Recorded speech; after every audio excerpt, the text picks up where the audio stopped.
Yeah, okay. Okay. Good morning. Sorry for the delay. We had some technical issues. So welcome to the Municipality of Tweed Committee of Adjustment and Planning Committee meeting. We'll open the meeting with introductions. We could start with the staff, please. Lucas Wales, Deputy Clerk, Zoning Administrator. Laurie Crellin, Clerk. Richard Cook, Chief Building Official. Jim Peterson, committee member. Phyllis Savoy, Committee. Peter Valakut, Council. Thank you. Jack Robinson is not available for the meeting, so let's mark him as absent. The Municipality of Tweed recognizes that our work takes place on traditional Indigenous territories, including the Huron-Wendat, the Anishinaabe, and the Haudenosaunee peoples. We recognize and respect the history, languages, and cultures of the First Nations, Métis, Inuit, and all Indigenous peoples whose presence continues to enrich our communities.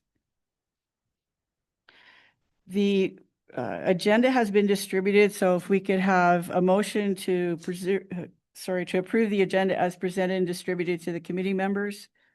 Moved by Jim, seconded by Peter. Thank you. So be it resolved that the agenda for the November 28th, 2025 Committee of Adjustment Planning meeting be approved as presented. All those in favor? The agenda is set. Any disclosures of pecuniary interest or general nature thereof for the applications before us? None. Adoption of the minutes of the previous meeting were also included in the package, the meeting October 31st, 2025. A mover and seconder to accept the meetings moved by Peter, seconded by Jim. Are there any errors, omissions, issues arising? Be it resolved that the minutes of the October 31st, 2025 Committee of Adjustment Planning meeting be adopted as presented. All those in favor? Is carried. Okay. The first item on the agenda for the committee is the severance application. So severance application B3925. The applicants Karina Massey and George Allure, their authorized agent PA Miller Surveying Limited, and the location of the property is 477 Allure Road. Jack is joining us. We'll just give him a minute to get situated.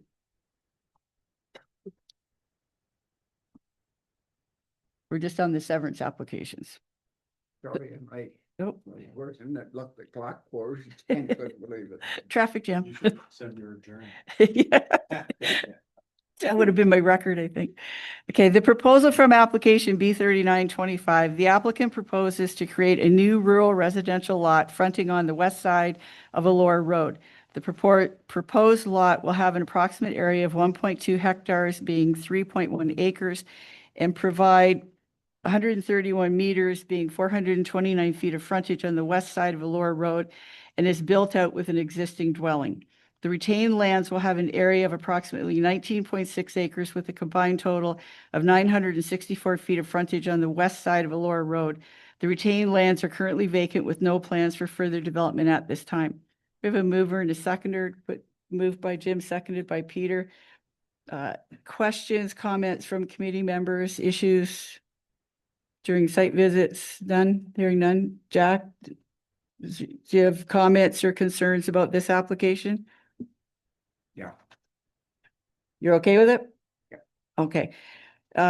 Be it resolved that the Committee of Adjustment and Planning recommend that council grant consent for severance application B3925 with the following conditions: that all realty taxes are paid in full, parkland fee is paid in the amount of $750 for the lot, road widening as required along the severed lot to conform to 33 feet from the center line of the traveled roadway being Allure Road. Public Works Manager is satisfied with safe site entrance on the severed lot with roadside ditching and drainage, and rezoning of the severed parcel from rural to rural residential. It's been moved and seconded. All those in favor? Severance application passed. We'll go to council at the next meeting, which is December 9th. Okay. Okay. That will conclude that portion of the agenda. We'll now call to order the public planning meeting for zoning amendment ZA 1825. You're joining us. If you'd like to go up to the lectern, we'll give you an opportunity. We'll just get the papers sorted out, and then we'll get to you. So the public planning meeting will call to order for zoning amendment ZA 1825. The applicant Deborah Sims is joining us. The location is 6346 Highway 37. The purpose and the effect of the proposed zoning bylaw amendment is to rezone the subject lands from rural residential RR to special rural commercial holding zone RCXXH to more appropriately reflect the current use of the lands, the dog pad and paddle resort and dog boarding, while also permitting a veterinary clinic and animal hospital. As part of the review process, the holding provision may not be applied subject to the approval by the planning committee. If applied, the holding provision would be removed by bylaw if certain technical requirements are identified through agency and departmental comments and are addressed prior to the additional use of the veterinary clinic and animal hospital. The areas of the land zone, environmental protection, and in the floodplain will remain unchanged. We have a mover and a seconder to put the application forward, moved by Jim, seconded by Peter. If you would like to address your application, any further information that maybe we don't have yet, please Great. go ahead. Okay, so my name is Deborah Sims. I'm the owner of the property we're talking about. And I've been part of this community since 2013. I own the successful cage-free dog boarding business, Dog Pad and Paddle Resort Incorporated, on the same property since 2015. And I'm part of the here in respect to the rezoning to expand the business to allow for an animal clinic. So you may be saying, well, Deb, there's a vet hospital right around the corner, and you're right. So they're open today, they'll close at 5:30 and they'll open tomorrow morning and then close at 12:30. So there's a lot of hours in the day where there's no veterinarian available to this community. And maybe you've experienced that yourself or know someone who has. I have myself with our family dog, Jet. And the options, even though I'm an RVT, I'm a registered veterinary nurse. The options, even in my experience and knowledge and skills, it's limited, right? It involves travel. So Belleville, there's a vet open till midnight. Kingston has one open in the night, but they're a busy city. They'll often turn you away. So the next option is Kawartha Vet in Peterborough. So that was Jet, our dog, and I packed up in the middle of the winter, in the middle of the night, in the middle of a snowstorm, headed to Peterborough. So it was on that drive and on the wait at the hospital for 2.5 hours and the long drive back and the many sleepless nights since that God put it on my heart to take this on so people of this community don't have to go through what we went through that night. And that animals don't have to go through what Jet went through that weekend. So in doing so would bring some jobs to the area. It would bring more traffic through the area. It would leave a viable business long after I'm gone for future generations, not to have to worry about what their animal happens in the night or any hour of the day. And leave the lovely village a little better than I found it, and was pretty special when I found it. That's why I planted roots here. So what I do have is the College of Veterinarians of Ontario. They allow an RVT to partner with a veterinarian to own an animal hospital. I have an existing outbuilding that would just require renovating and equipment to turn it into an animal hospital. It wouldn't mess with the environment too much more than a septic system, which Quincy Conservation is aware of. I worked with Lucas on the application. Thank you, Lucas, for your help. And he described this as a bit of a dive into the unknown because we have Quincy Conservation, we have MTO, right? I'm off the highway, so they have to weigh in. And there's a long list of stipulations that they require me to do.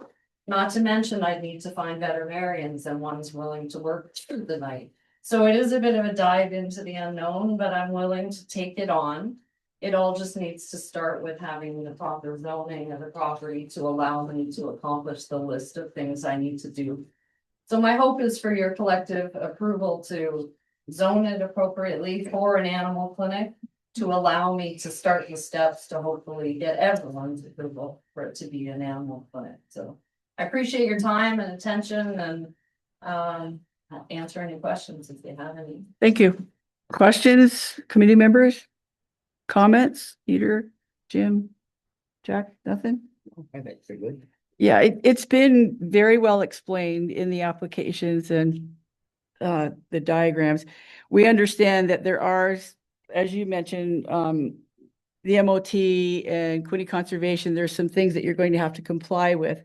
But the understanding is that until you actually get into the process of rezoning, you're having some difficulty making headway, correct? Exactly, everyone, well, especially MOT is saying it needs to be zoned before we're gonna really take it on, and a veterinarian wouldn't even look at it unless it's zoned appropriately. And I've been a bit of a grandfathered in business because the laws were changed where you need to have 15 acres to have an animal hospital or a boarding facility there, a kennel license. So the very least, it'd be nice to have the proper zoning for the intended purpose right now. But yes, the goal is to have it zoned appropriately for me to tackle MTO and Quincy Conservation and the vet or two, three. Thank you. Lucas, do you have things to add?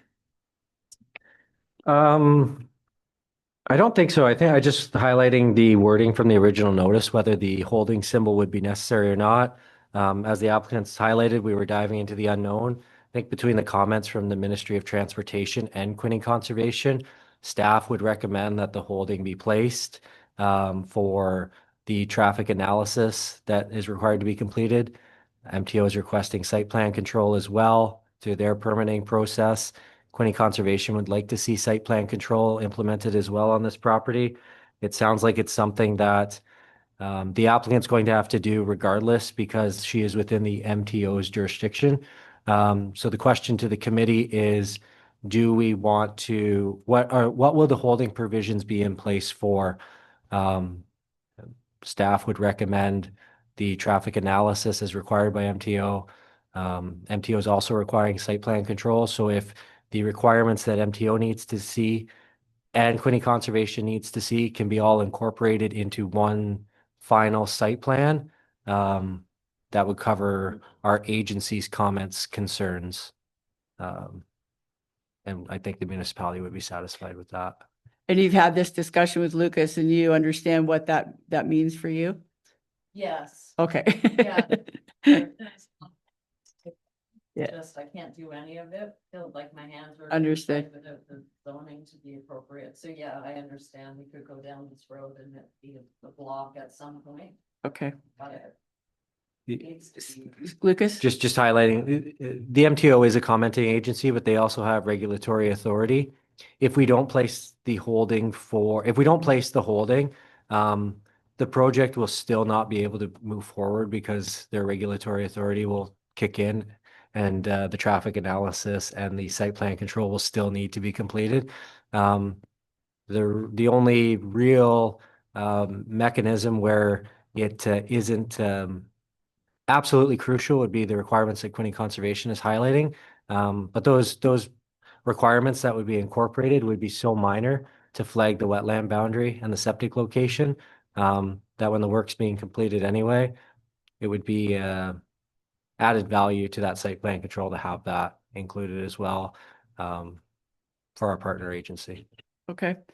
So, the zoning amendment ZA 18 has been moved and seconded. We would be it resolved that the Committee of Adjustment and Planning recommend that council approve zoning amendment ZA 1825 with a holding symbol for the following reasons. One, traffic analysis is required. Two, site plan control as required from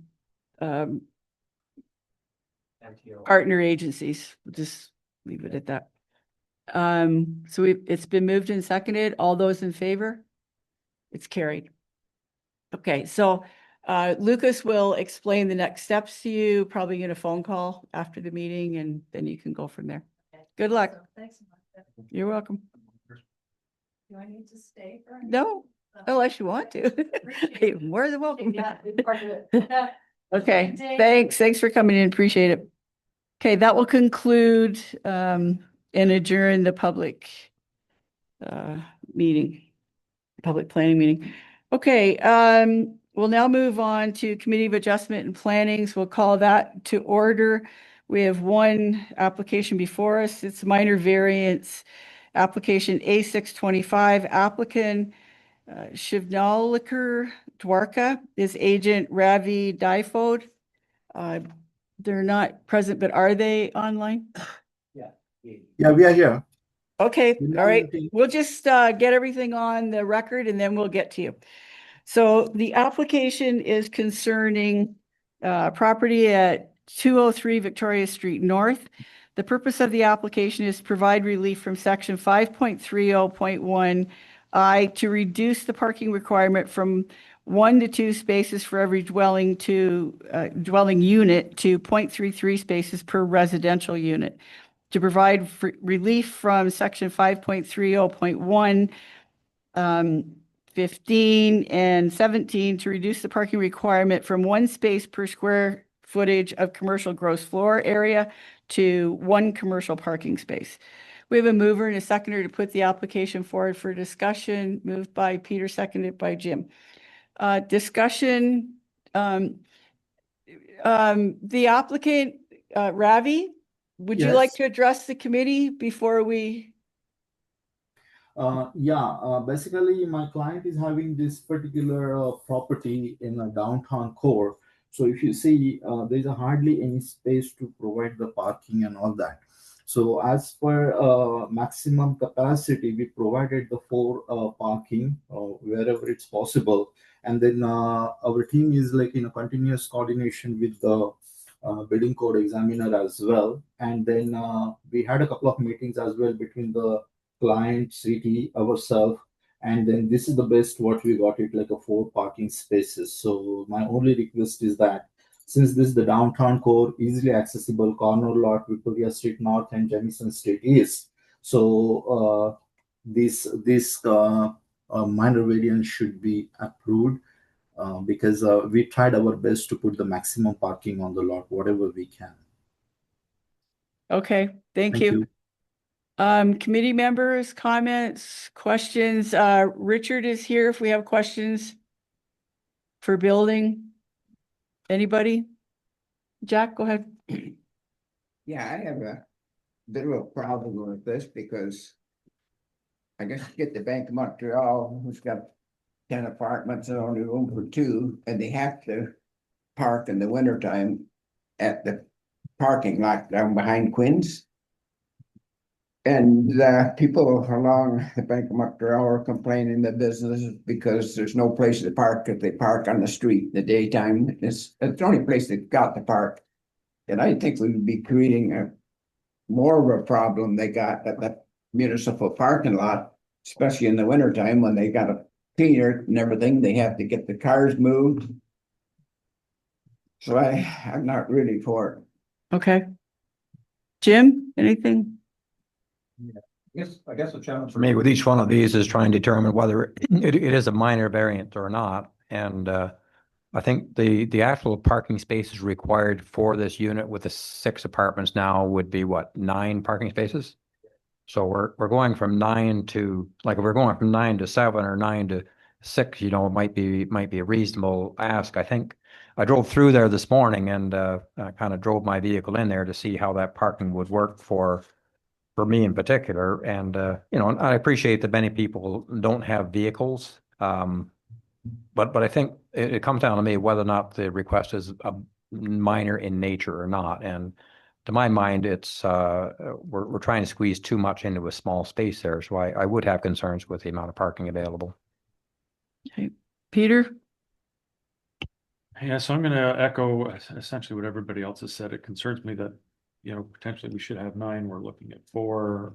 You know, it would be great from a minor variance perspective to kind of split that difference, but the area back there is just so tight. And then to Jack's point, you know, people start on street parking and that happens in the wintertime, and it just consumes so much more of the downtown than I think our intention was when we amended this to decrease the parking sizes, right? So I don't know where you can find that extra area back there, if there is any, but certainly I'd like to see a little bit more than 4 for what we've adjusted to in the municipality. Richard, would you like to address anything? with the application, or you're just here, should we need you? Yeah, I was just here to answer any questions if you had them. We're dealing with some issues in the building, but the parking would have to be addressed before we can move forward with those. Okay.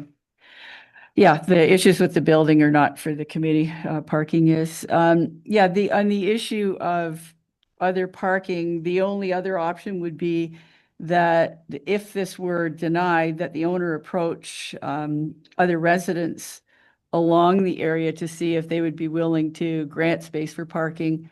And then would those people then have to come to the city, or that's a personal agreement between them? How would that work, Lucas? Through the chair to the committee, our zoning bylaw has a parking area definition. Within that definition, within 60 meters of a parcel, you can establish parking for your dwelling units. So if the committee were to deem this not to be minor in nature, the applicant and parcel owner could go out to property owners within 60 meters and seek to establish parking spaces with those owners. That would mean establishing signs at the site to say that parking is reserved for tenants of 203 Victoria Street North. It would require an agreement with the landowner where those parking sites are to be registered on title. And then that would require a development agreement with the municipality to recognize that we would essentially establish that there is off-site parking for the increased density on site. But the allowance of distance is 60 meters in the bylaw. Okay. Have you explained this to the applicant? Have you had that discussion? No, our Awesome. discussions over the last year or so have centered around this being whether it's minor in nature or not, and for the committee to make the determination of that. And that's what we're doing today.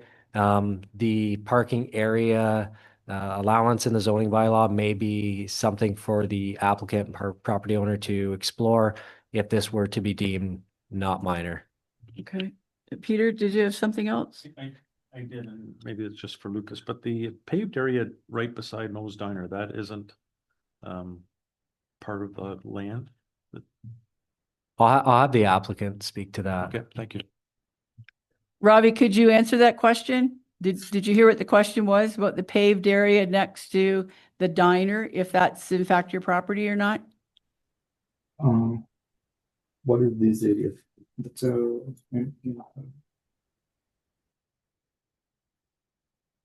one second. Are you referring to the paved area behind the restaurant on the north side? Yes. That's correct. Yeah, that's actually an access road that leads to the other lane behind it, but Okay. I don't think that is the part of the property. Yeah, and another thing is that our client did talk with all the neighbors and all that as well regarding providing the solution or leasing some kind of a parking from them. But unfortunately, nobody is cooperative in that neighborhood, especially the neighbors and all that. So we even thought can do some tandem parking where we have this driveway which is coming from the Jemison Street side and all that, just to ease some congestion. But again, this neighbor is not agreed on the Tweed. Tweed and Company Theater is not agreed on doing the tandem parking on this lot. So the client tried their level best to increase the number of parking.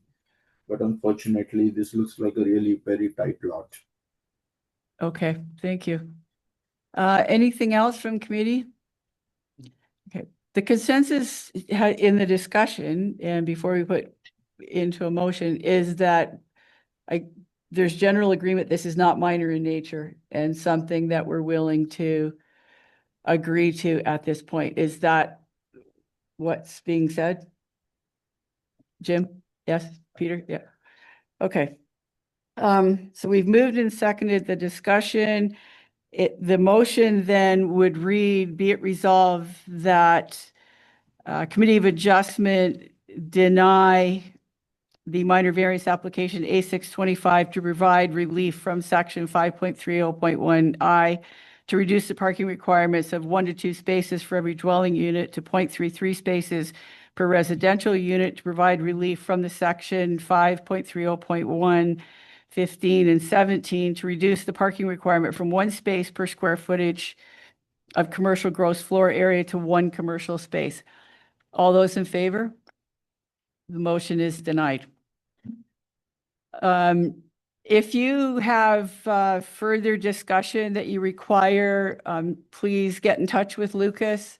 But at this point in time, the committee is not in agreement with the minor variance application. Okay, thank you. You're welcome. Okay, that will conclude Committee of Adjustment meeting. Staff updates? Several. I guess the first is that council has agreed to sign the Spark agreement with Hastings County, so we'll be hopefully implementing that beginning in the new year. The committee's role remains the same. Nothing's really changing. It'll be business as usual for the committee, and how we make our decisions, how things are tabled. The zoning and variance process may look similar to the severance process moving forward in terms of a staff report from a county planner accompanying that zoning amendment or variance application. Like I said, previous meeting, we'll continue to evaluate how this works and what it's going to look like for applicants and developers and builders moving forward. But it'll be slightly different moving into 2026. Reminder to the committee to fill out your mileage forms. It's the end of the year, per diem, get those in to Kate, I believe. Yes. And we'll get those processed for you. And just wanted to thank the committee for another year of looking after our files and taking care of the community for us. I can truly say that this is one of the best groups that we have worked with in my tenure here. There's been some tough decisions to make, and there's been some not tough ones. It just depends on the month. But I really do enjoy working with this committee. I know when we prepare files and applications and we send them to the committee, there's never a question about whether we're going to get something right or wrong. I have full confidence in this group. So it's been just such a pleasure to work with you guys this year and throughout the entire term of council. Yeah, like what's happening here? That's year-end. And the policy changes that we've made. I just want to highlight that as our, last meeting this year. We've made some significant changes to different policies, and that included earlier this year as well, especially the residential densification. So the committee's done a lot of work this year in reviewing files, but also policy change and making recommendations to council.